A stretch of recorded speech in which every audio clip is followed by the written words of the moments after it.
So, welcome to the Getting College Ready session on a life as a Latinx Gettysburg College student.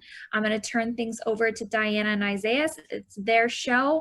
But if you have any questions for RFYP, I'll be here. But I'm going to mute myself and take it away, you two. Okay. So do you want to start with the presentation, Isaiah? Yeah. Okay. Let me share screen my thing right now. Okay.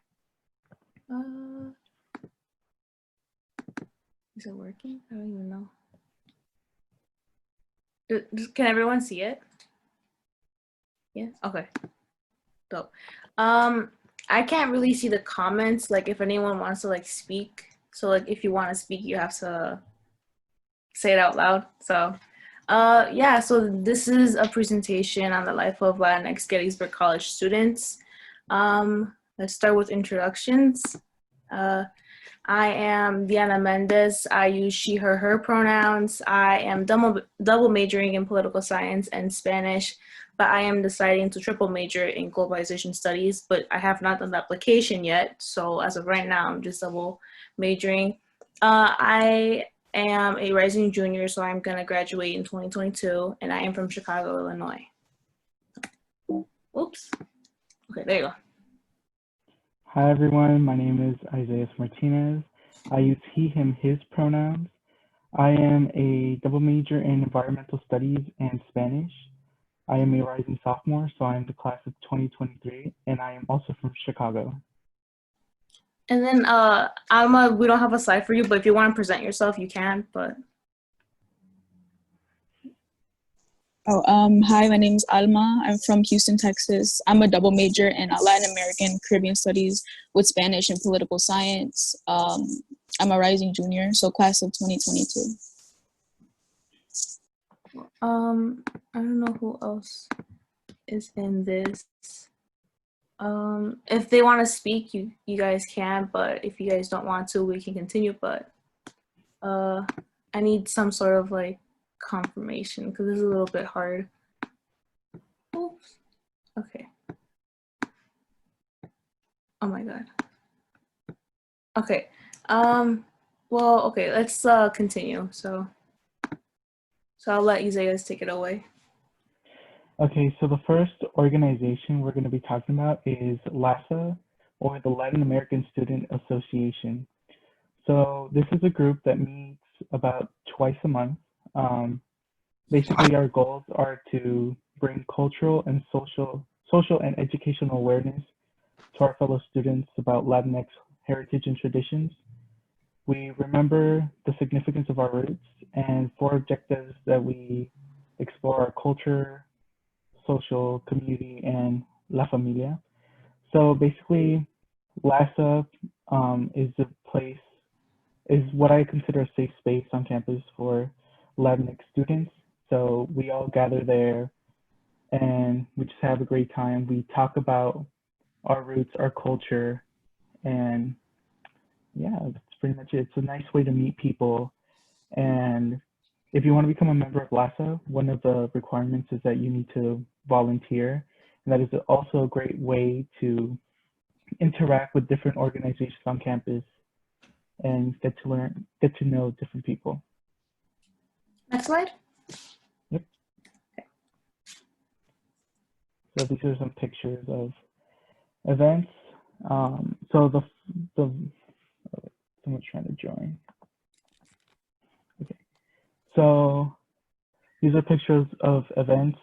There's a picture for El Día de los Muertos, the lasso, no, the logo for, is that the lasso logo? I don't even know. Sorry. And then the picture with all the people, that is an event that happens early in the fall semester where freshmen go and see all the different organizations. Well, not just freshmen, but everyone goes to see all the different organizations so you can learn more about them. So that's a picture there. It's something you should look forward to. Do you want to add anything, Alma, or are you good? I mean, Isai's pretty much said it.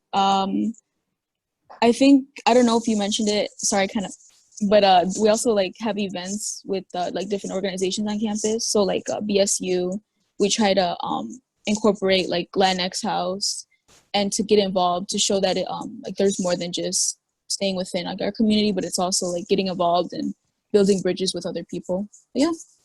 Thank you. Oops. Okay. There you go. The next organization or program that we'll be talking about is El Centro Tutoring. So El Centro Tutoring is a program ran by the college to help students from the surrounding Gettysburg town area with homework and other resources that they may need. And these children are Latinx descendants. This is mostly a program that is filled by students taking courses in Spanish, although you don't have to. Spanish courses are very popular amongst Latinx students. And it's just a great way to get to know your peers, to give back to the community, and to help them get an opportunity that otherwise they might not get, given the situation that they're in. Next slide. Yep. And among El Centro, there's other organizations that you can get involved in. So one of them is Adult ESL, so helping adults with building ESL techniques and advancing their English.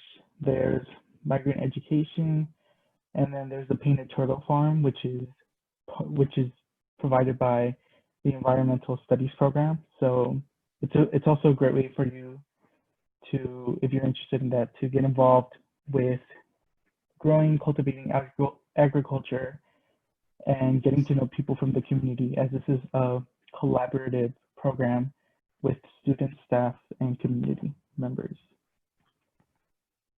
Thank you. Do you want to add anything, Alma, or are you good? Sorry. Yeah, so I was a PA, or I was in charge of tutors last semester. And I actually was with it for I think 2 semesters. And actually I think I got really close to even the families with El Centro, because coming from a predominantly Hispanic or Latinx community, I was so used to being around, speaking Spanish, speaking Spanglish, or, eating good food. So I think having that connection with the parents really affected my time at Gettysburg.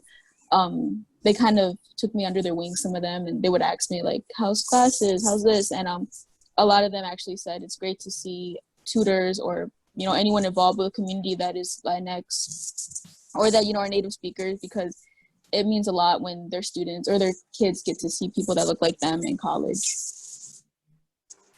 Thank you. We're gonna go on to the next slide. So another resource that's available for students is Latinx House. It's a theme house that usually rising sophomores, juniors, and seniors apply to at the end of the spring semester. The process is a little bit tedious, so there's an application that you get to go through. You get to answer some short questions, write like a short but like not lengthy response as to why you should be living in Latinx House for the year or for the semester. So living in the house isn't just living there. You have to actually be contributing to the house, but also to the events and to the community as well, because it's not just a space for you, it's a space for everyone. So you're expected to help in events, activities. You're supposed to participate. You're supposed to be welcoming, objective, etc. Like, ultimately, the goal is to create a safe and welcoming space for everyone that aims to diversify the community. It's not just for Latinx people. There's this weird assumption that just because this is Latinx house, only Latinx people live there, but it's not true. Anyone can live there.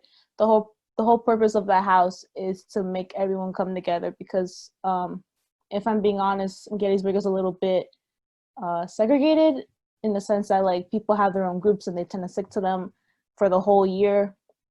And I think having this house is a really great opportunity to go to the events, to go to the parties, and to just relax. You can do whatever you want, but most of the time you're spending quality time with like you and the house leader, and also the house members and whoever wants to join. So it's a really great way to get to know people, to look around the house. Obviously, first years can't live there, but like you're always welcome to come. You can either knock on the door.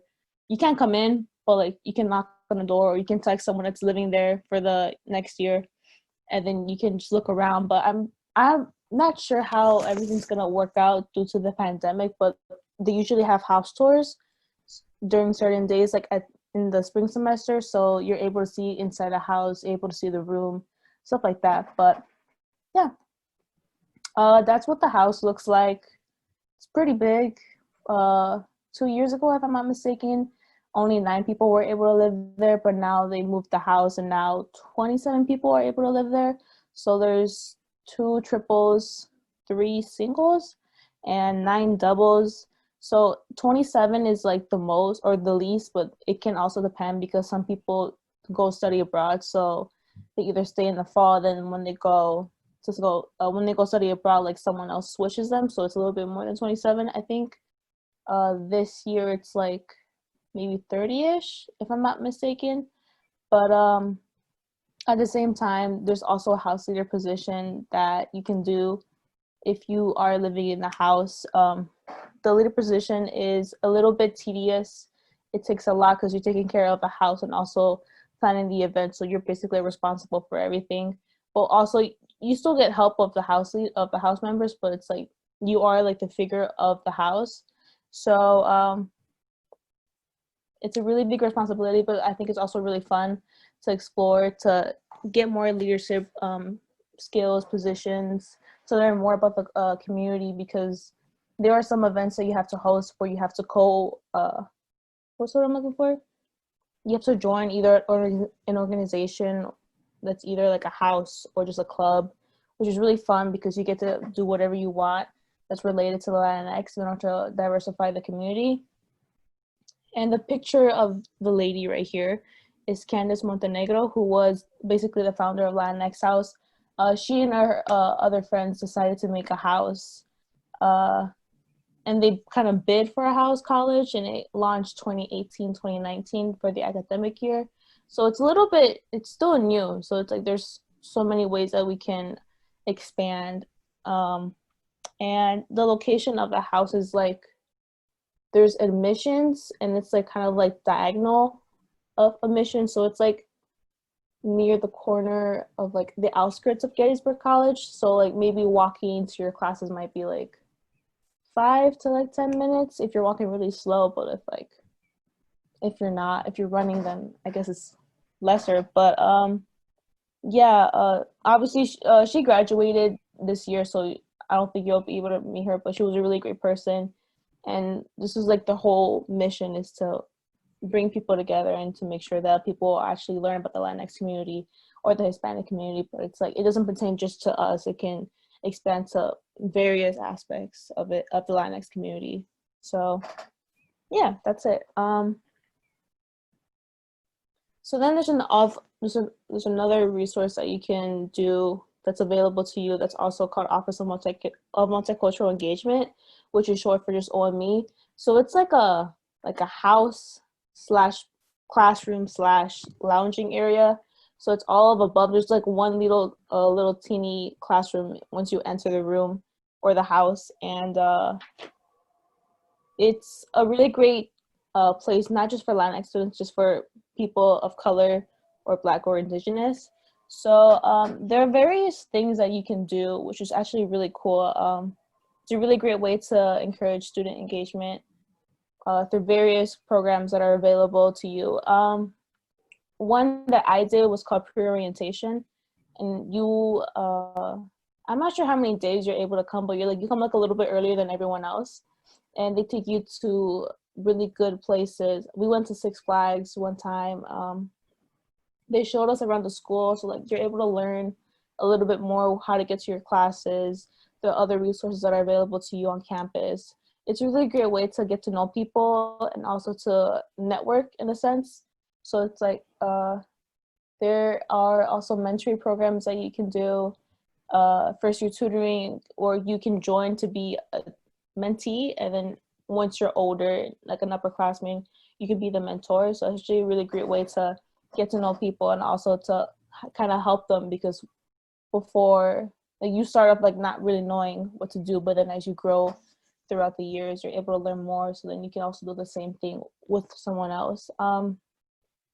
There's also called a mosaic cupboard. So it's really cool because if you don't have like the necessities like toothbrush, toothpaste, brush, shaving cream, razors, you can do an application through email, which is usually sent through Monique Gore. So you won't know her, but if you do pre-orientation, you will know her. But you usually get emails from her, and at the bottom of the email, it says mosaic cupboard. So you just apply, and you check all the things that you need, and then you put your ID, your year, your name, and then a few days later you get it, so you can pick it up, and it's all for free. It's a really good way for people who don't have the money to spend on stuff like that every month or so. So it's a really great way for people to get to know it. You can also donate if you want to. If you don't have a lot of things that you don't use, you can donate it. But overall, OME is a really great place that you can go to. There's a lot of events that happen there as well. There's people live upstairs on the second floor, which is at least 12 people, I think. So it's a little bit competitive to get into the house because basically everyone wants to live there since most of them are singles. But same thing for Latinx house. You can always like go into OME, ask if you can see the house, and like they'll gladly show you. But it's like everyone's really welcoming. It's not just for people of color. It's not just for Latinx. It's for everyone. So it aims to diversify the community as well. But let me show you. So that's what it looks like. The first floor is just the classroom and like the lounge area, and then the second floor is the housing.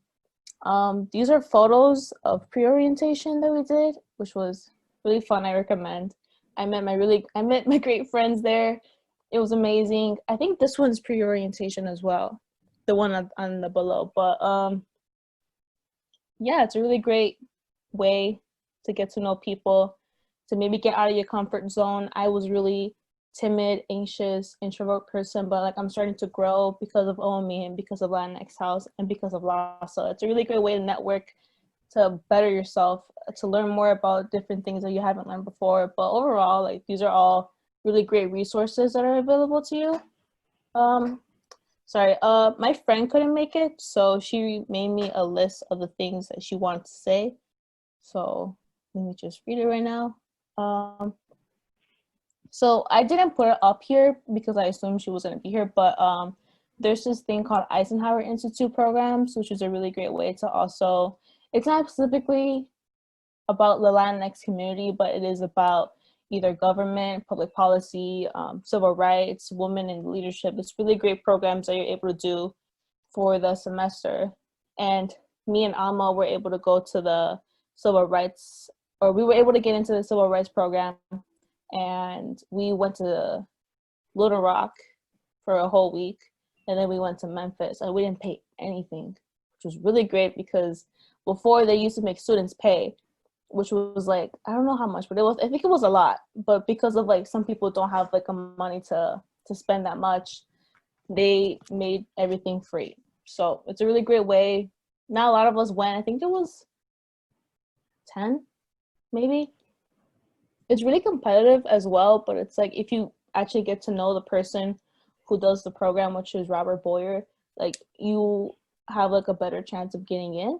But so my friend who wasn't able to come did the Women in Leadership program, which is also part of EI, and she was saying that she met new female students from all years to hear about their experiences and learn from them. You usually meet like every once a week and you talk about like a certain topic which they affirm you. So it's like a little bit of like homework, a little bit of reading, but it's not too much. So she had a really great relationship with her professor, which she really loved.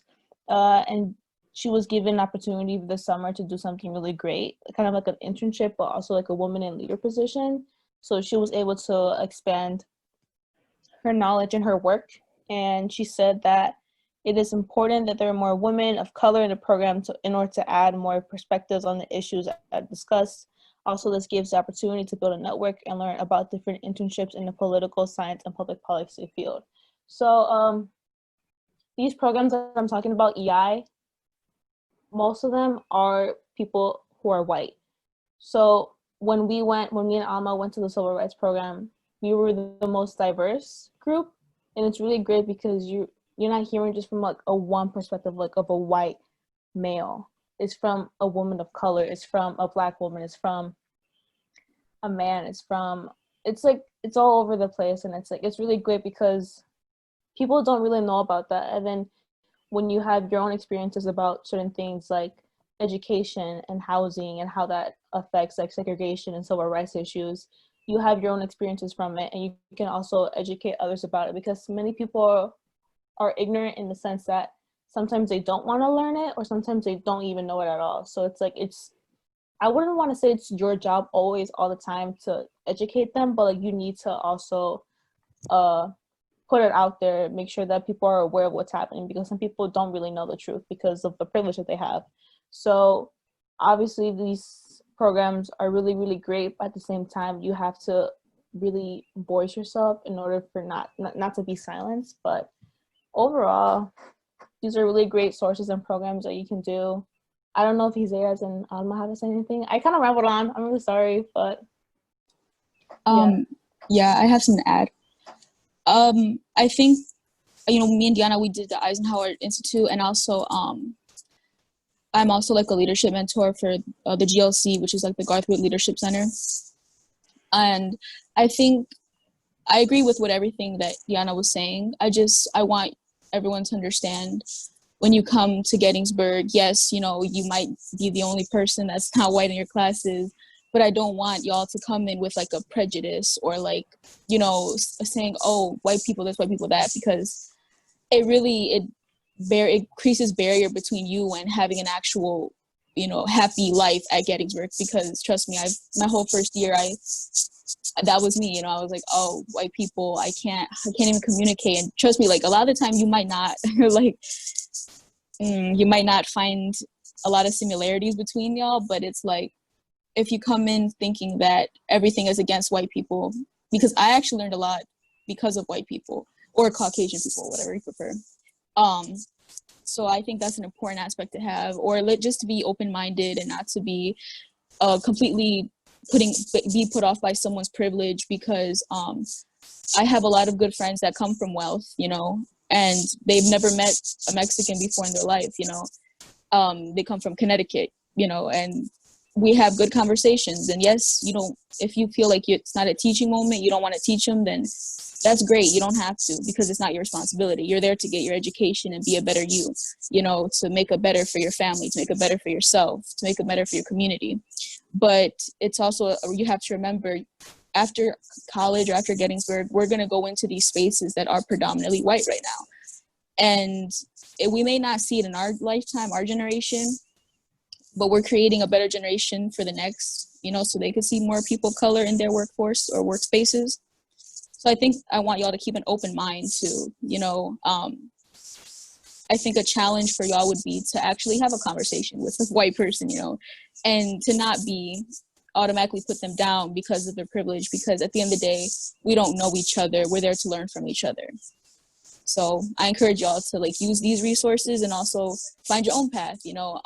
If you're interested in Greek life, talk to a Greek life member. If you're interested in like GLC, where I work, talk to me, or talk to I'm not to be honest, I'm not sure that many people of color that work there. So you're more than welcome to talk to me. Get out of these comfort zones, because these comfort zones are made for, obviously comfort and our safety. I feel very comfortable when I'm at LASA, I live at Latinx house. When I'm there, I feel awesome. I feel like I'm at home. But I'm also at Gettysburg to challenge myself and to be a better me. So I encourage y'all to kind of do that. It may be hard, but I definitely encourage y'all. And these resources are great. I don't know if Diana mentioned like Dr. D and Monique, and yeah, they're amazing. You just go to OME and say, hey, I can count it's endless times I've gone in there crying, and the receptionist, the lady that works in the front, she'll take me to the back and just have a whole therapy session with me. So I think that's great. And yeah, I look forward to seeing y'all, or seeing y'all's eyes because of the mask. But yeah. I forgot about that. Oh, thank you, Alma, for that. That was really beautiful. The presentation's over, so I think we're gonna start talking about like issues, not issues, but like what it's like to be a person of color on campus, if I'm not mistaken. Yes? Do you want to start, Isaiah? Sure. I mean, I don't know where to start. There's a lot to talk about. Um, Maybe we can go like through your own personal experience so far. We can talk about that first. So, for me, my transition into college was very hard. First generation, um, having to like having to get myself to this point like without anybody's help, not knowing what I was getting myself into. Living in Chicago, which is a very segregated city, and never interacting with people outside of my race, which was also a problem. So I was just throwing myself out there into a whole new environment. And, you know, it's not all nice or whatever. Most of you will experience very bad things. I mean, so many things have been said to me, so many actions have been done against me. Um, but you just don't have to let it get through you. You have to be strong. I mean, you have to take advantage of the resources that are on campus. Um, Let me see. Wait, can you go, Deanna? I'm getting a little bit emotional. Oh, I was muted the whole time. I'm so sorry. Yeah, it's fine. So if you guys have any questions, you can ask them right now. If you guys have any, but if not, then I can talk about my own experiences. But no one has any questions. Okay, that's fine. Same thing as is. I have a question for you. Oh. I have a question. For me? Yes. Okay. So Diana, what's it like, being a woman in predominantly male-dominated classes? Oh my God, that's a really great question, actually. Wow. Sorry. Okay. Sorry, my laptop was about to restart on me. Okay, so since I major in political science, there are a lot of classes that are heavily dominated by males, white males specifically, but also at the same time, it can range. So it's like sometimes they're all white males, but sometimes they're all white females, and they're all so smart. Some of them, but like they're all so smart, and then it made me feel so stupid because I never had any experience in like political science or anything like that. I didn't even take AP government because that wasn't even given to me at my school. And it was very hard to speak out because I felt like I was always wrong. I was supposed to, when I first started college, I intended on majoring in international relations. But like in order to do that, you have to take econ, and econ was the worst experience ever in my life, where I was basically the only person of color and the only woman, or I was the only woman who was also a person of color there. So it was really hard for me to speak out about it. I remember this one time in econ where like you have labs, so like which is basically just you doing homework for like an hour with like a group of people, and I had labs with all guys, and there were a few questions that they didn't know, so they were called the TA, PLA, I'm pretty sure it's PLA. They would call the PLA over, and then they would like not know what to do. But I would tell them like I know the answer, but they would never listen to me at all. There was just one time where one of my friends stole what I said, and he got credit for it, even though I was the one who said the answer. And I was really upset by it because it's like it's already hard for me to speak up in that class, and for you to steal my idea and not to even give me any credit for it. I was very upset. I got angry at him, but it's like some of them don't even know like the struggle it is to be a woman of color in a class that's so dominated by males, and it's very intimidating. But at the same time, I pushed through it. I didn't get the greatest grade. I passed, and C's get degrees, so that's my mentality. Um, it was hard, but I kind of pushed through it. I talked to my friends about it, which was a really great way for me to like kind of get rid of that stress and get rid of that anger that I had. I also spoke to my professor about it, and he was on my side. He said like it was very unfair for the males to do that. And he spoke up about it the next day in class, and he addressed everyone about it. And he's like, "This is not okay. You can't just be stealing someone's idea, or kind of silencing them." So that was a really great way. It kind of made me feel uncomfortable, but I also appreciated him saying it because he kind of looked at me the whole time, so everyone knew that it was me.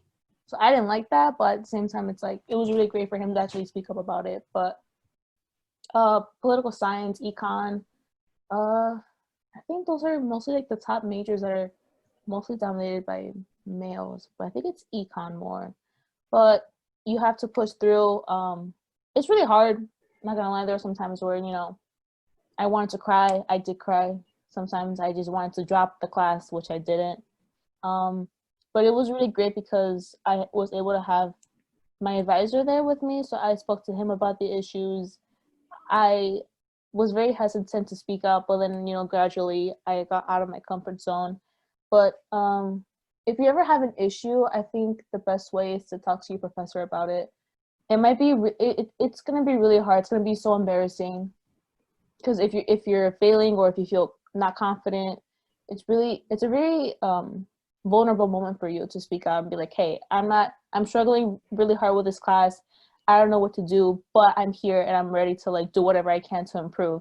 And professors look at that and they appreciate you speaking out instead of you being silent. And you're not the only one that feels like that. There are multiple people in that class that maybe feel the same way as you, but they also are too afraid to speak out about it. So use your voice. It's going to be very hard the first time, but I feel like over a period of time, it gets really easy. And sometimes it just comes naturally to just speak up like, hey, I don't know this. You shouldn't be ashamed, just because you didn't have a proper education or like the proper knowledge before doesn't mean that you feel you're lesser than like your other students. That was a really long rant. I'm so sorry, but like that was the way I answered the question. Okay, sorry. Someone, let me see. Okay, you can talk. Sorry. So my experience. Well, my friends already know. I suffered a lot from, I guess, just feeling not prepared or like feeling that I wasn't made for college, and I would have many breakdowns. I think I had a lot of pride too. I think as a person of color or someone that comes from a community where we're taught to kind of suck it up and keep pushing, we forget that these spaces that we're in are traditionally not made for, students who come from lower income communities where our schools really don't. Maybe our schools are not as well funded or things like that, don't prepare us. And that was my case. So I actually, C's do get degrees because my first year I got all C's, and I'm no longer ashamed to say that. And I think it took me a lot, but I think I used counseling a lot more than what I expected. I really recommend counseling. Just, you don't even have to feel bad. I suggest going on a good day too, because I think it feels so nice to have someone, just listen to you rant, like I love to talk, and I really love my counselor at school, especially since they have dog days on Tuesdays. And even on my worst days, like my friends were obviously there for me.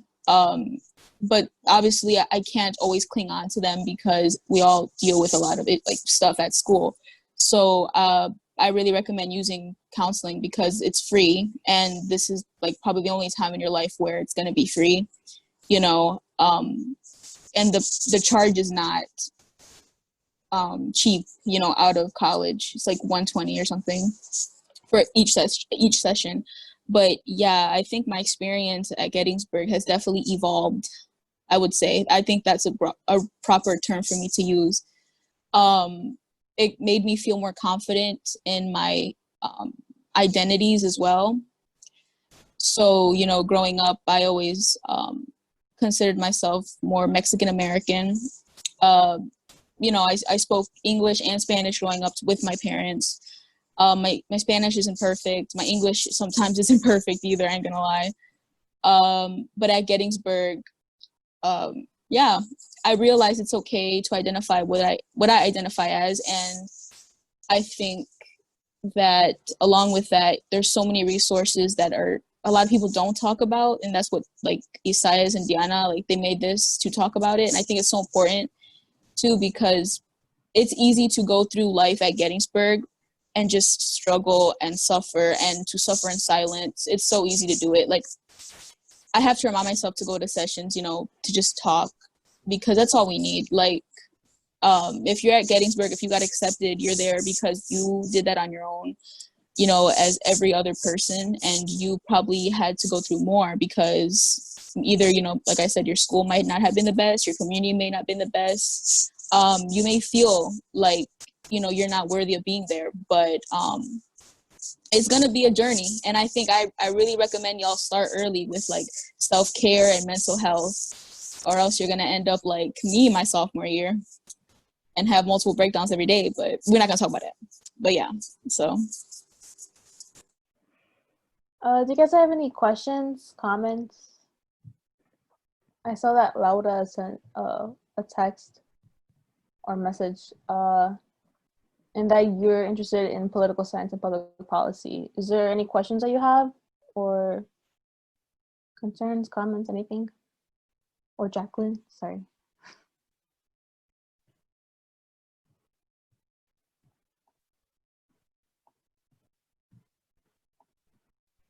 Okay, I think we can talk about another topic, which is like stereotyping, microaggressions that often occur to people of color. I had my own experiences with it from students, from professors. It's a real issue that people of color go through that can't be overlooked. Actually, I'm gonna share my screen real quick, but there's something that I want to show you that's really important. Sorry, let me do this. Okay, so there's this Instagram thing called Gettysburg Crowd, which is Dear Gettysburg, which is a really great way for you to read experiences from people, or from alums, or from current students. And there are some right here. Some of them are a little bit long, but like these are all real experiences that Gettysburg students have gone through, which is very unfortunate, but also very real, and it can't be silenced. And I'm gonna put one. So, sorry. So it's like being chased by a speeding van full of white men while walking to Lincoln Diner, on the third day of like them being a first year student. And Gettysburg College, the Adams County, if I'm not mistaken, is 95% white. Very different if you're from the city, if you're from somewhere else, or maybe it's normal for you, but sorry, let me stop sharing. And it's really hard to admit that like things aren't perfect, but it has to be told. I don't know if you guys know this, but one of our professors, Scott Hancock, he is in the Department of Africana Studies and History, and he went to go protest a Confederate monument that was in where the war happened. Yeah, I don't know. I don't know the name of it, but the war, Civil War? The battlefield. Yeah, the battlefield. I couldn't find the word, I'm sorry. And he went to go protest, and it was just him. I mean, there were some people there recording him, but he was basically the only one that was protesting. And a whole group of people, of white, old men, women, bikers, came to not harass him. Let's just say that. It was harassing him, saying that all lives matter, that it's part of their history, it's who they are, Confederacy. I don't understand that. They fought for slavery, that's it, period. And sometimes the area that's outside of Gettysburg affects the way that you are in Gettysburg. So seeing that was really hard to stomach, but also I'm not surprised that it happened in Gettysburg. Not surprised at all. But going back onto like in campus, it happens anywhere. It happens in classrooms, microaggression stereotypes. It happens in social or academic settings. It's very uncomfortable. Sometimes you don't know how to respond, or you just, it's really hard to respond to microaggressions because sometimes they do it passive aggressively, or they do it with like a racist connotation to it. And if you react violently or like really loudly, you're seen as the aggressor. And that's really hard to, what's the word? It's really hard to, oh my God, I can't find the word. I'm so sorry. It's really hard to voice yourself because you might be seen as overreacting, or it's like you're looking too hard into this. Your experiences are real. Like, don't let anyone undermine what you've been through. If you have gone through a bias or microaggression or stereotype, I recommend you, what's the word? Report it. There's a reporting thing that you can do online if there's a bias incident or sexist stuff like that.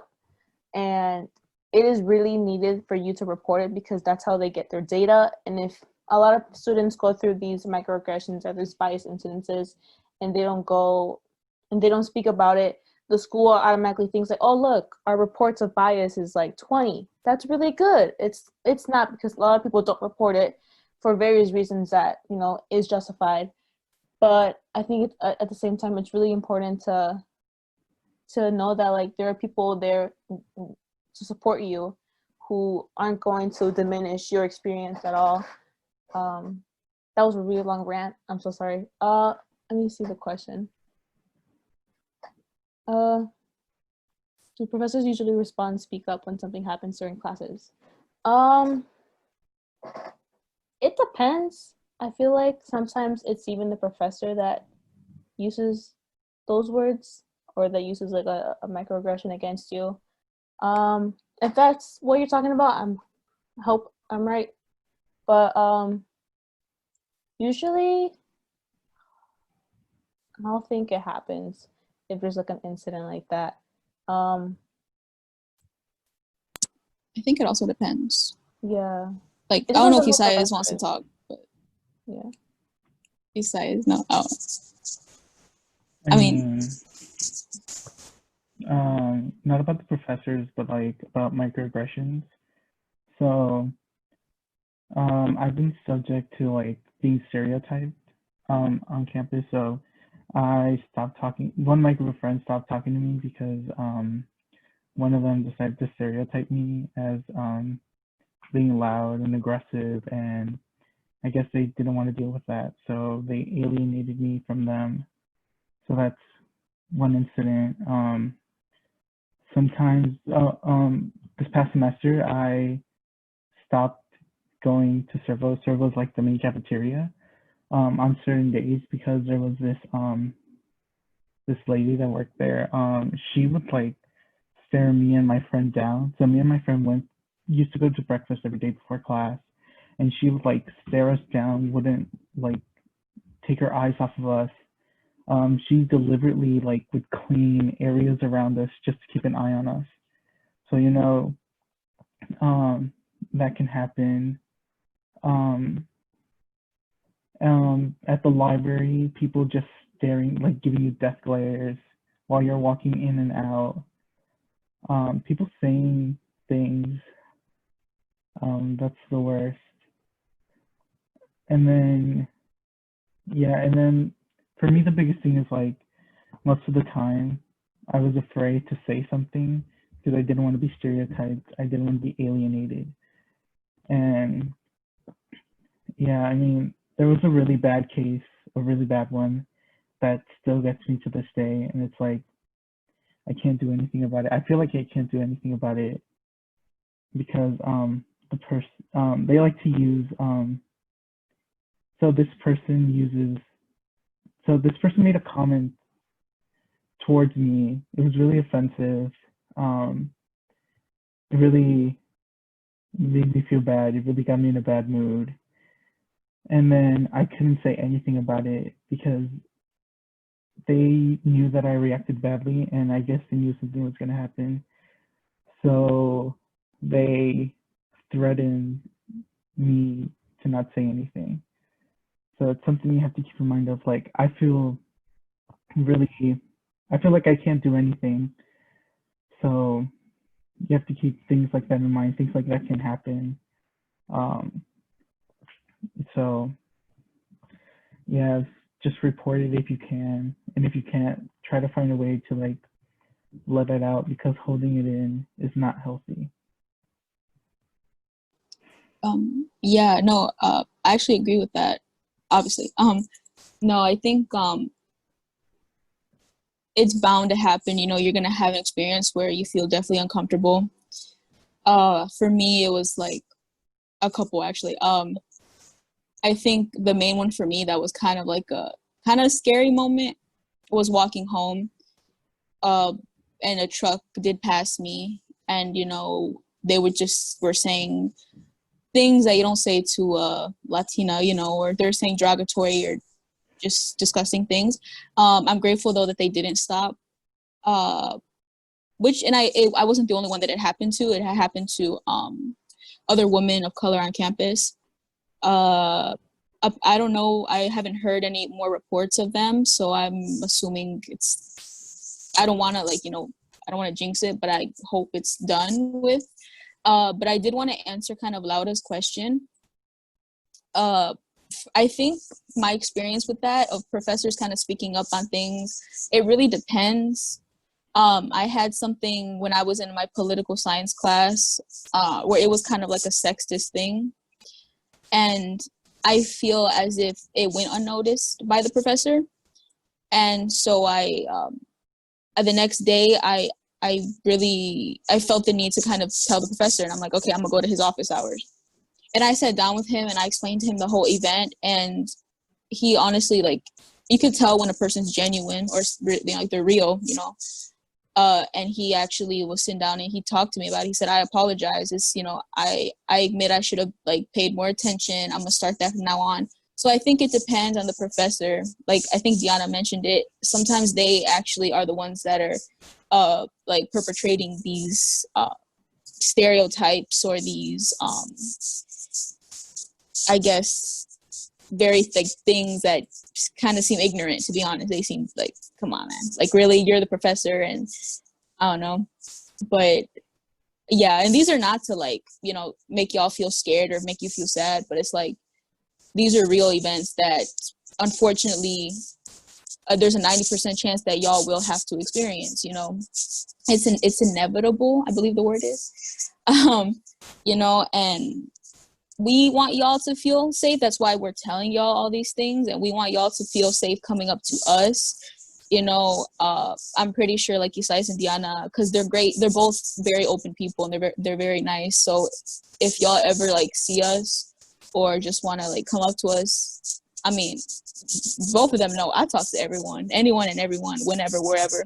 You know, I don't care. Like I'm gonna keep it 100. You know, so you could come up to me and say, hey, like I'm having a bad day, or you can go up to Diana. You know, Diana might be a little wrong, but you know, it's like, girl, what's wrong? But it's gonna happen. Like y'all are gonna get taken care of one way or another. You know, but it's gonna take us like that swallowing of the pride and the swallowing of like, okay, I can't do this alone, because it's okay. Because trust me, like we all get that feeling of we got here on our own, so we're gonna get through this alone, and that's not how it should be. You know, it's definitely not. You know, getting through college is you need people, and there's us and there's other people that y'all haven't even met yet that are gonna be on your side. You know what I'm saying? So like, I'm done. Thank you for that. We can talk about another topic, but if you guys have any questions, you guys can type them or you guys can say them out loud. But I think another topic that has to be discussed is Greek life. Greek life is where most of these incidences occur. I had my own experiences with this one dude. I will forever remember him. I was very upset, and I very much told him that. But like they think that it's okay. Sorry, I'm gonna rant again. Greek life, sometimes it has its ups and downs. it's very weird, the process of getting into the house just to go party. You have to have a specific amount of people with you, a specific amount of women with you. The ratio. The ratio has to be more women than men. The knowledge. The sometimes there are some good days, sometimes, you know, the music is good, sometimes it's not. It's very, what's the word? Heterogeneous. They're all the same. They all usually play the same music, and it's very hard. You're not. I'm gonna say this right now. You're not gonna. You're not expected to hear Latinx music or Hispanic music. It's very unlikely for that to happen. It's usually electronic music, electronic dance music. So it's very EDM. Yeah, EDM, which is sometimes okay, sometimes not. There are also times where frat brothers or just other people in general are very rude.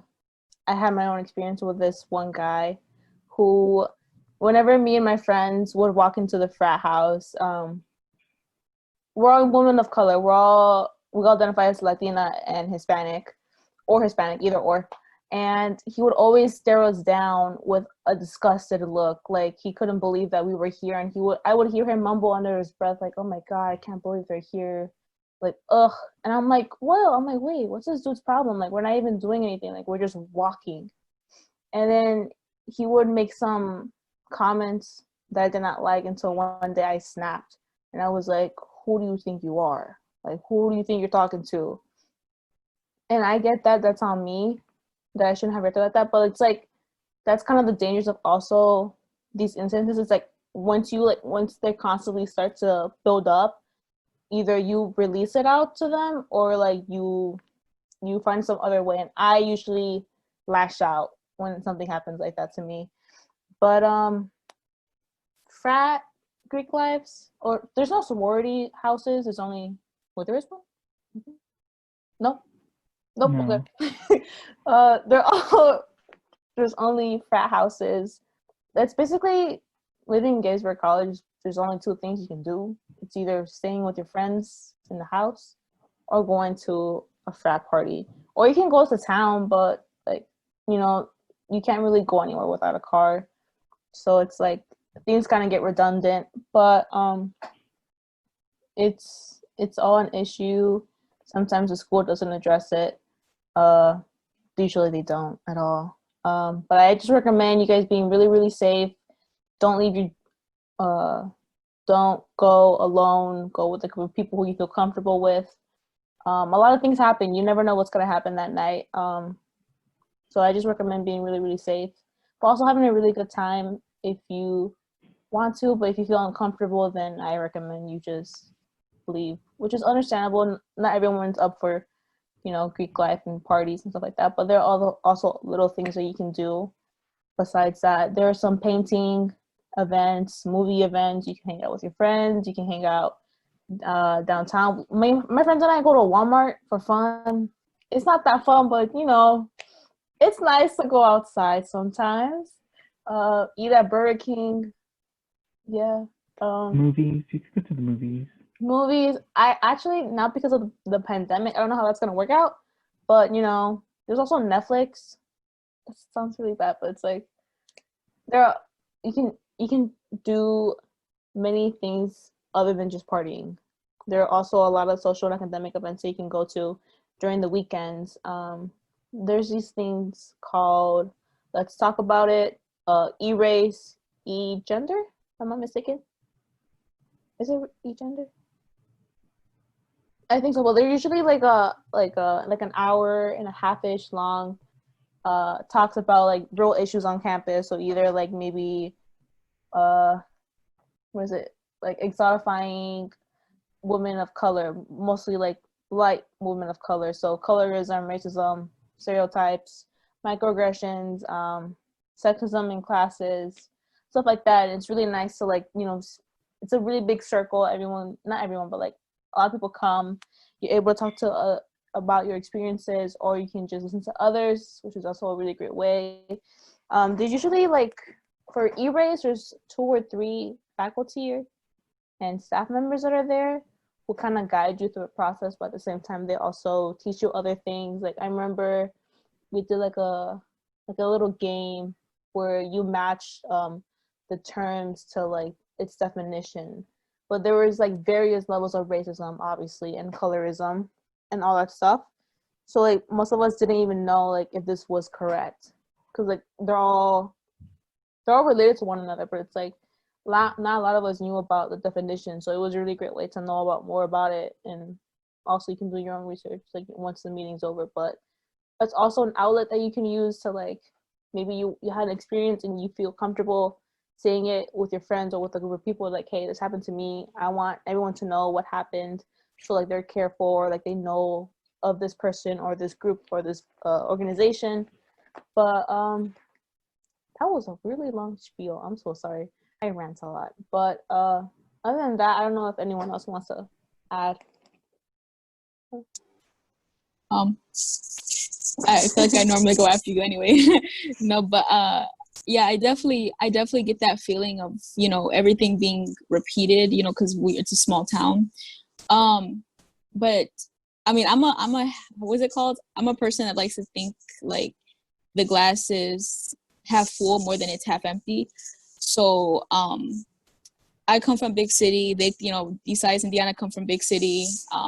It sounds, you know, Laura, it sounds like she comes from Rio, so Rio de Janeiro. So it's like, these are big cities where people, you know, you're constantly seeing new things to do. Like, there might be, you know, these little cute whatever, like you can do whatever you want. But when you go to a town, especially moving there for like, you know, 4 months and then another 4 months, you know, like 8 months. So it definitely feels like there's nothing to do, and we've definitely felt that.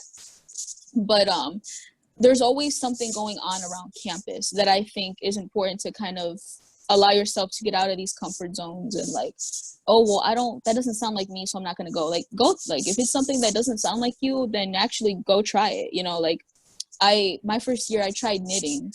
I think, yeah, it was knitting or whatever. And it wasn't for me. Like, I'm bad, but it was for a lot of, you know, my friends, you know, and they were good at it. And I was jealous, you know, like I wanted to make a cute hat. But you know, stuff like that, or stuff that you wouldn't normally find, or taking walks, because I know in the city I don't get that pleasure of enjoying a nature walk, you know. So at Gettysburg I have that, you know, ability, and I have that free will of like, okay, it's maybe not at nighttime because that's kind of dangerous, but like, you know, it's 4 or something, whatever, and I want to take a walk, I can do that, you know.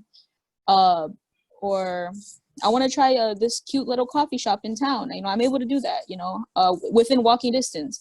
We live like down the road, down like the end of our block where we live, there's a Ugly Mug, which is a cute coffee shop. And, you know, I go there sometimes just to get away, just to be like, okay, this is not a campus thing.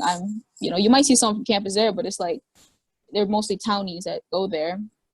You know, so stuff like that, you know, so definitely kind of don't get in that mode where it's like, oh, there's nothing to do, I hate it here. You know what I'm saying? Like, I understand if the college ends up not being for you, or, you know, something like that.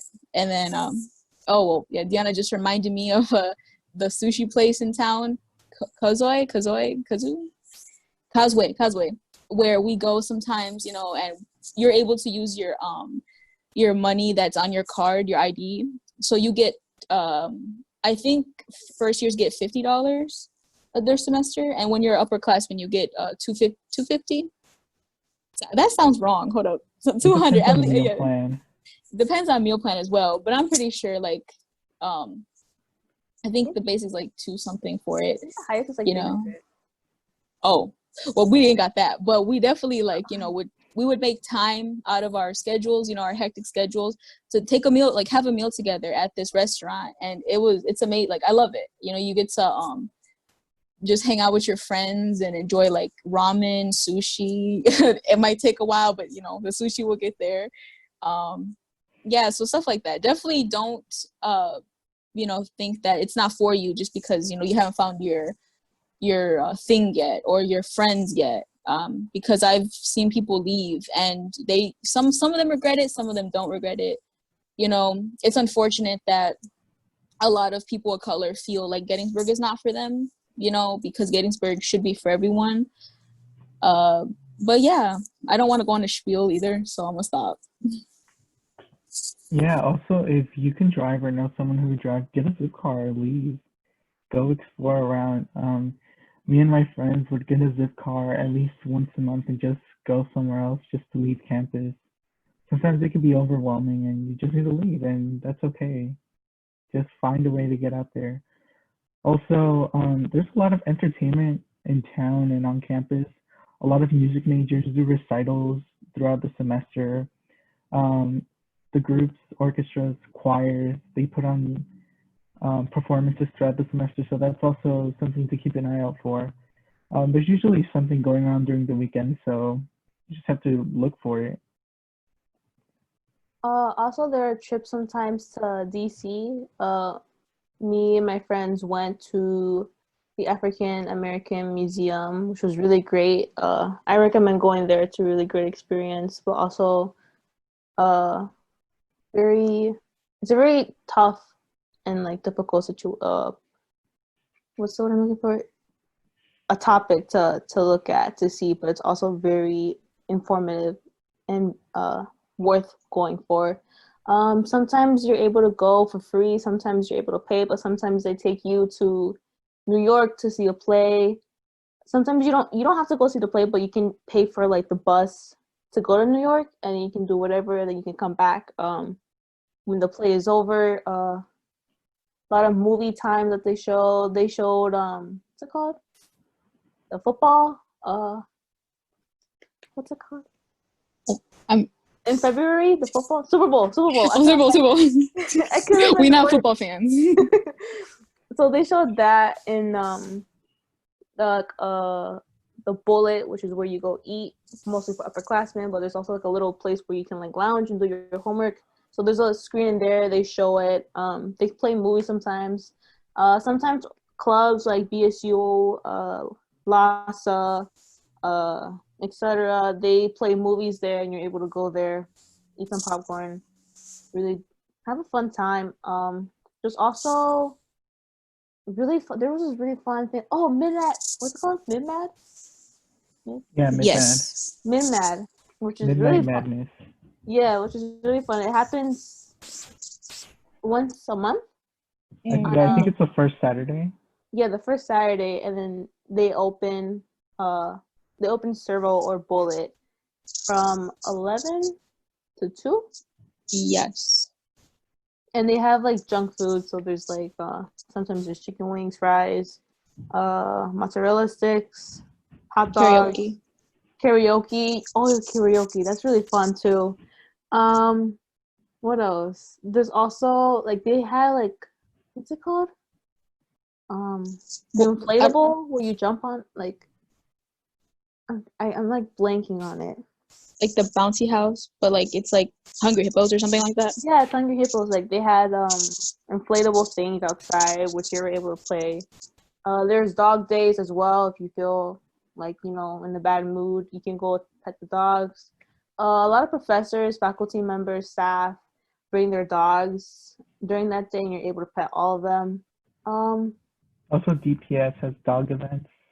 Yeah, DPS Their also dogs are has really cute. really cute. They're like fluffy. What else? You can go to the gym, work out. There's also a place called the Attic where there's like events that mostly like the school hosts. So there's like a Halloween one. I think first years always have one like towards the beginning, but it's really great. There's also activities.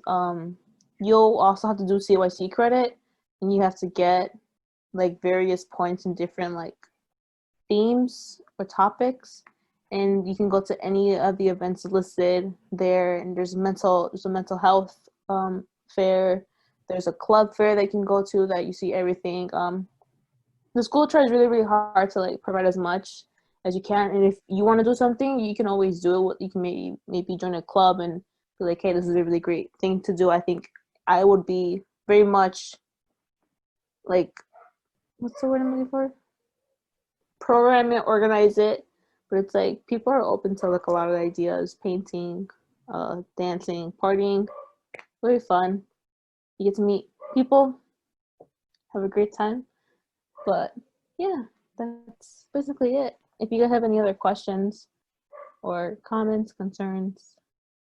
No, yeah, and also try to get involved with any of the departments you're interested in.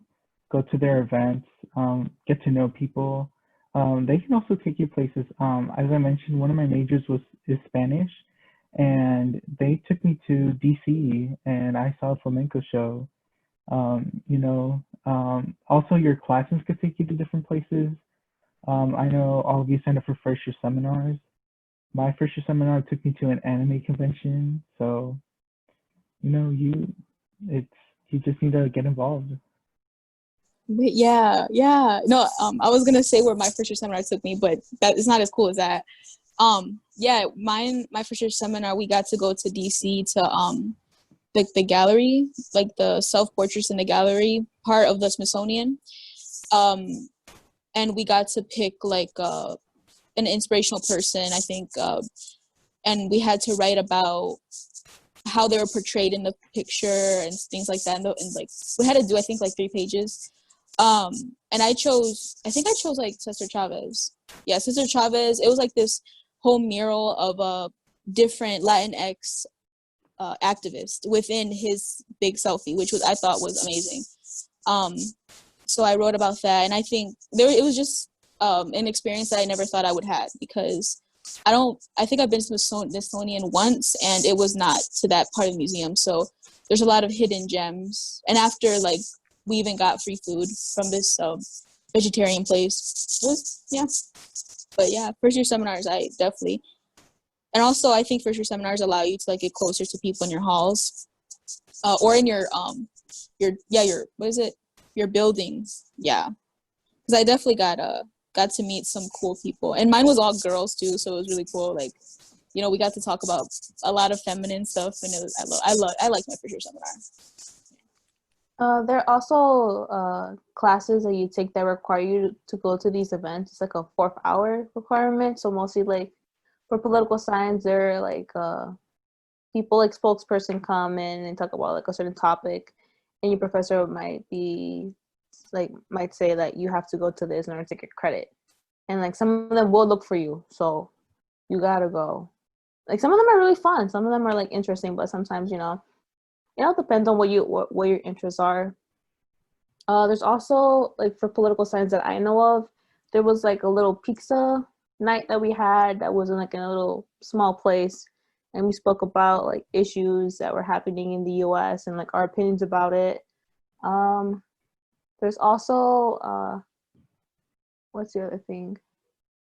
I'm pretty sure you can also talk to just like the head departments of each, like, of whatever you want to major in or minor in, and then talk to them about it, and you can just sit down and have a meeting with them. Like, they're very much flexible. It's all fun.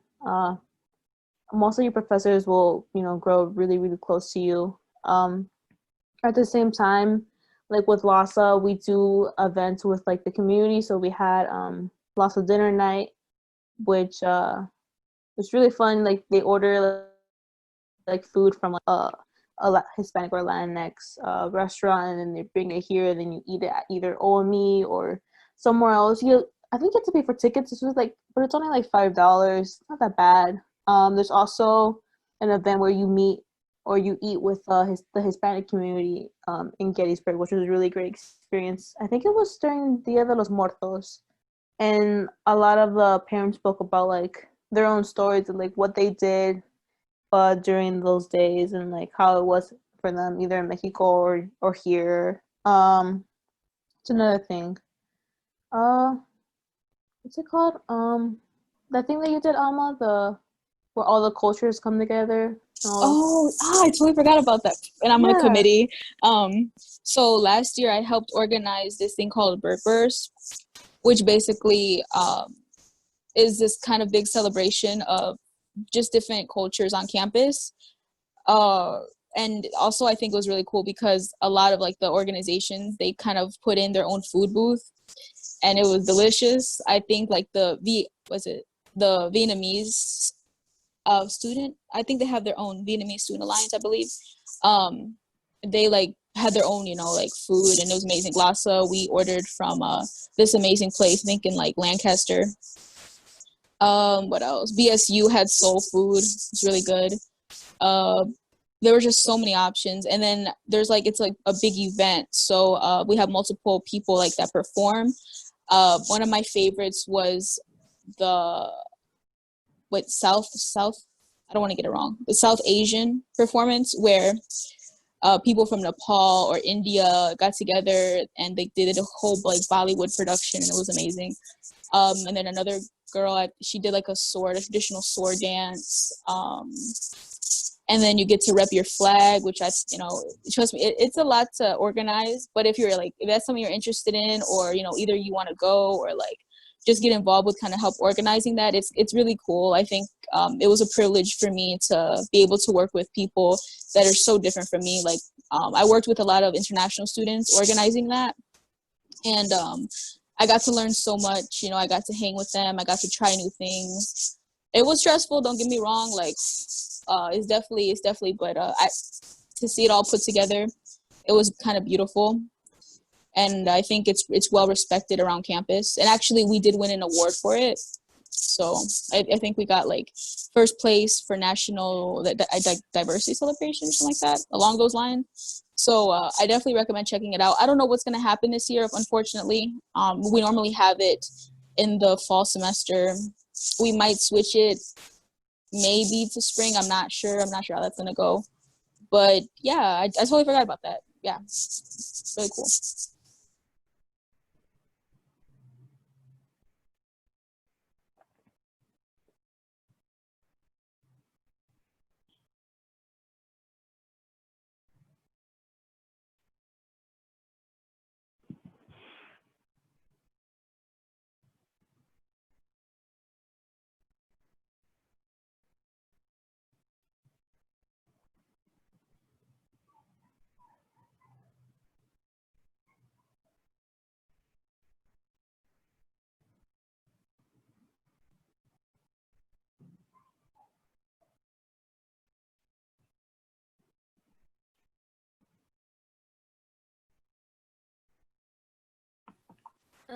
Hi.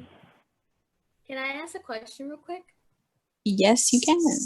Okay, so hi, I'm Kayla. I'm from Chicago. This is good. Like, I grew up in a Latino neighborhood, so going to Gettysburg is gonna be my first time going to like a predominantly white institution. So like, how was that? Like how was Oh, it like the transition? Yeah. Oh, well, Isai, do you want to go first because you're from Chicago? Yeah. So personally for me, the transition was really hard. Um, you know, it's an environment that you're not used to. For me, it was the first time I was really away from home, so it's a lot to adjust to. There's a lot of social things you need to adjust to. Um, it's it's a lot, but you what makes it tolerable is the people you meet, what you make of the experience, and the resources that you find to help yourself. So you should look out for that. Yeah. Yeah. I'm sorry, like Diana, she's having technical difficulties, so she'll come back to us in a minute. But oh there she is. So Oh my god, I am so sorry. Like my laptop literally froze and I couldn't unmute myself. Okay. I'm sorry, what was your question again? My question was like, how Yeah. was the transition like going to like a predominantly white school? Oh, okay. At first it was really, really hard. I went to a noble school, which was predominantly mostly all Latinx and African American. And coming here was kind of like a cultural shock. I didn't really know where I fit in.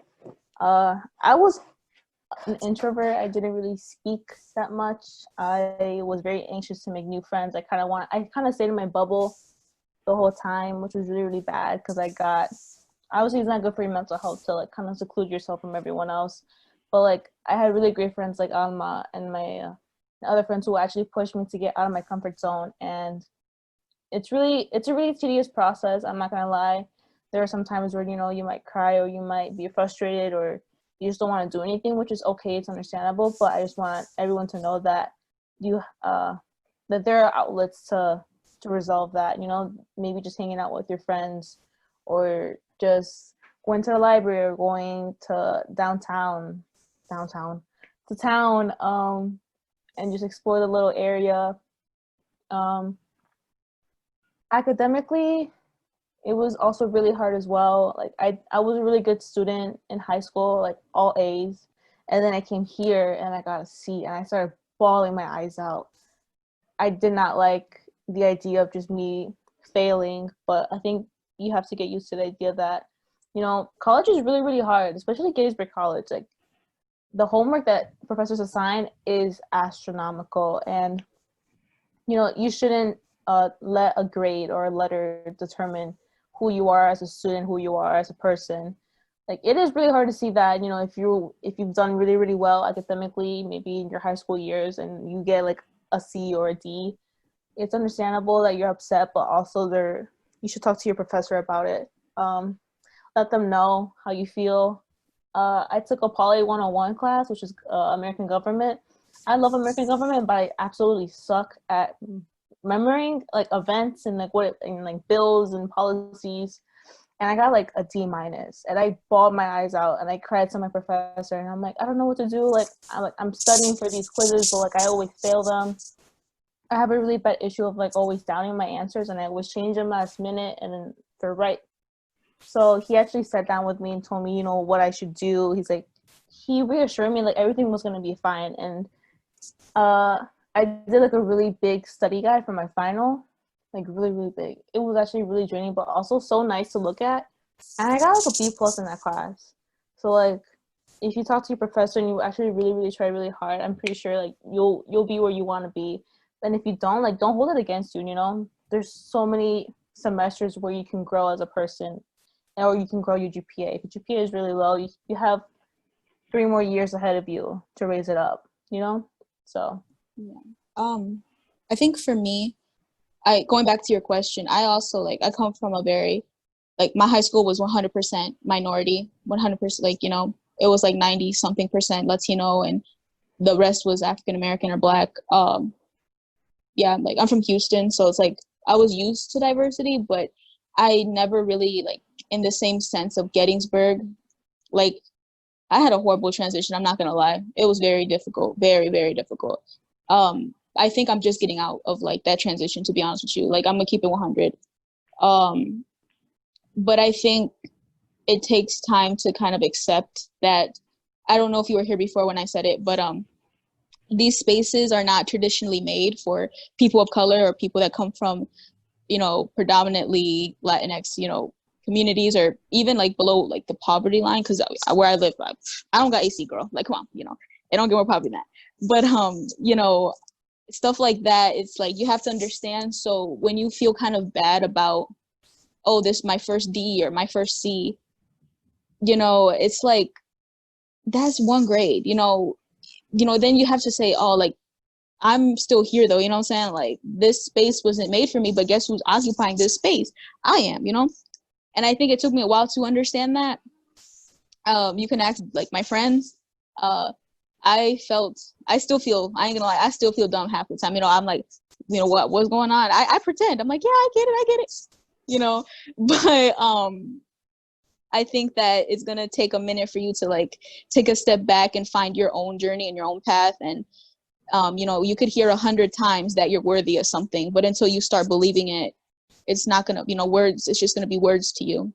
So I also recommend, I know you came in a little late, but talking to people that are in higher positions that are people of color has helped me so much, has helped me kind of look up to people. I think one of my first people that I looked up to was a Professor Calvillo. I've been with her since my first week at college. And there's been countless times where I have cried in this woman's office, and she has made me tea. She has given me sage. She has, you know, sana colita. She has done all of that, you know, and she's part of the reason, you know, that I came to that realization, because she was telling me all these things of how, you know, possible it is for me, how I could keep going. But until I started believing that, I was still struggling with myself. I was still, you know, and don't make that mistake of comparing yourselves to others. I made that mistake a lot, comparing myself to like one of, like, you know, my best friend, you know, like I'm just, you know, Diana, she's just an amazing academically driven student, you know, and I'm not. Like, I'm not gonna lie to you, I'm not, girl. Like, you know, so I was like, dang, you know, my academics are not as good, you know, whatever. But then you find your own path. So it's like, okay, I'm doing better at academics now. Like, you know, okay, A's and B's good, but that's not what my passion is. My passion is talking to people, communicating, mentoring. You can ask them. I love working with people. So I found my place. I found like the GLC, the Garfield Leadership Center. I applied to be a leadership mentor, and that's what I'm doing, you know. So I think the transition is not going to be easy, but I definitely think if you take a step back and you say, okay, like, what are my interests? Okay, you know, who's my support group? Okay, and you kind of navigate that, because your path is not going to be the same as Diana's path, as Isaias's path, as my path. It's going to be like with Kayla, it's going to be your path, you know, and it's your job to kind of develop and create that. However it looks to you, I ain't gonna lie, you could probably take an extra year, you know, but it's gonna be your path, and don't feel ashamed of it. You might get an A, that's amazing, good for you. You might get an F, it happens, you know. It's never gonna be a duplicate. So yeah. Yeah, a piece of advice that I have for transitioning to college academically is to do your research, know what classes you're getting into. In my personal experience, I used to be a math major, and my advisor pressured me. My mathematics advisor basically kept telling me to take his class, which was Mathematics 215, Abstract Mathematics, which is one of the hardest classes in the mathematics division. And I was failing that class. I dropped that class. I did terrible because and it was my fault because I didn't do my research. I thought I was prepared enough because I was cocky. I thought I did well in high school. Why wouldn't I do well here? So yeah, the most important thing is to do your research, know what classes you're getting yourself into. Don't try to jump into really high level classes that won't end well for you unless you think you're really prepared. And use Rate My Professor. Always use Rate My Professor. Please use Rate My Professor. Please use it. That's very true. Just be wary, you know, like sometimes I had my econ professor, I already spoke about it. He was really bad. But I didn't even do like Rate My Professor. And then when I finally looked him up after I took his class, he had like a 1.8. And I was like, what? And I could have avoided it, but I didn't. Do your research. Sometimes some professors, you know, we gotta steer away from them. Sometimes they're not really, some of them don't really understand that you need one-on-one help, or you need a little bit more help than others. Some of them will sometimes go really, really quickly over stuff, and you have to do your own extra work outside of class that they don't even, and then they don't understand why. It's like, do your research. Please, I am begging you. Save yourself from some of these professors.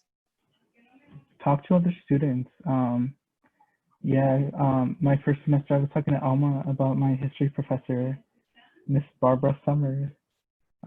Just make sure to talk to other students that might be familiar with the professors, because Rate My Professor doesn't tell the whole story.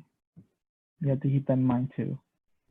So yeah, just make sure you know what you're getting yourself into. So we've been talking a lot. So if anyone has any other questions, but I think it's a pretty good time to wrap it up, because we've been going for like an hour and a half. I think there's one more question though. Oh yes. Is there a question? I think yeah, Jacqueline said, like, do you guys think that Gettysburg is getting better at dealing with issues like regarding race and ethnicity? That's a really good question. I think they can do better, if I'm honest. They are Gettysburg likes to say a lot that they're for people of color, they're for protecting marginalized communities, but then when it comes down to it, like the actions that they take aren't as strong or consistent as we marginalized communities would like it to be. That's one of the reasons why, like, I showed you guys like the Instagram account about like Dear Gettysburg. It was made because Gettysburg wasn't doing enough for the people of color on campus. Like there needs to be more actions. Like it's 2020. Like we gotta enforce that, but we need to use our voices and let Gettysburg know that like what you're doing isn't enough. I need you to do more. But at the same time, if you're saying those things, you have to be prepared to go through the process of making sure that Gettysburg is going to do that. Because if you're just going to be like, Gettysburg doesn't do anything, and then Gettysburg's like, okay, can you help us doing this, I don't know, this bias training? And you're like, no. And then, like, it's okay to complain sometimes, but like when Gettysburg wants to hear from students and no one responds, that's when it becomes an issue. It's an endless cycle that always goes on and on and on. So in some aspects, I think, yes, Gettysburg has been a little bit better, but at the same time, there's still relevant issues that are happening to this day that happened years ago to alumni, if that makes to alum. Sorry. So that's my opinion on it. But if anyone wants to join. Oh, yeah, no, I definitely agree with that. And I think there's been a problem in the past where, students of color, they say, oh, like, I don't want to do this because I don't see anyone that looks like me, and it's like, as of right now, you're going to have to get used to that. I just got this job as an LM, but I think I'm one of two, I think, if not, I'm the only one, that's not white, and that's just something that I have to navigate myself through. Like, do I want other people of color? Yes, like 100%, obviously. Like, you think I want to be, no, like, I don't want to be sitting around these people all the time, but it's like, I have to be that change I want to see. I can't sit around, if I feel like something is a good match for me, I'm not going to sit around and wish just because people don't look like me. I'm going to make that one, because I love everything that the job stands for. And two, it's like, I'm not going to have myself like self-destruct, or feel like out of place. Yeah, I definitely encourage people though to get involved. If you, like I said, it could be like the most predominantly whitest thing at our school, like Greek life. Like we said, if you want to join, whatever Tri-Sig, Gamma Phi, whatever they have, it's your path, it's your journey, and you're gonna hear though, like, don't get me wrong, you're gonna hear people say, oh, like, she wants to be white or something like that, you know what I'm saying? And it's like, screw those people, you know what I'm saying? Especially if it comes from other people of color. It's your journey, it's your path. If you like the ideologies and morals and values of what a sorority means, of having a sisterhood or having a brotherhood, or and you like a frat or sorority, whichever one, or like, if you're a girl sorority, then do it. Don't, the only person that knows who you are is you. You know where you come from, your values, your morals. That's not going to change just because you like a sorority, so now you're going to be 100% white. No. Like, well, first of all, like, it's about nurture and not nature, you know what I'm saying? Like, so I definitely encourage y'all to get involved with things, especially if it's like, if you want to see a change, then you need to get involved. And unfortunately, a lot of people of color are not getting that. But I would like to pass it on to y'all.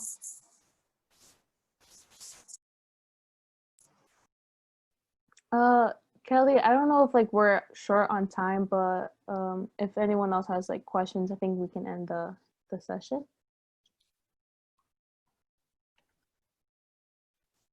Yeah, unless anyone else has any more questions, I want to say thank you so much to our awesome current students, Diana, Isaias, and Alma. Thank you so much for joining me and doing this. I was loving listening while I was doing some work, so thank you so much. We will be sharing this on the Gettysburg Class of 2024 Facebook group for those who might not have been able to attend. So this will be a YouTube video, so I will share that with you. So thank you so much. We really appreciate it. Thank you, everyone that came. Very excited. I won't be here for the fall, but I probably will come in the spring.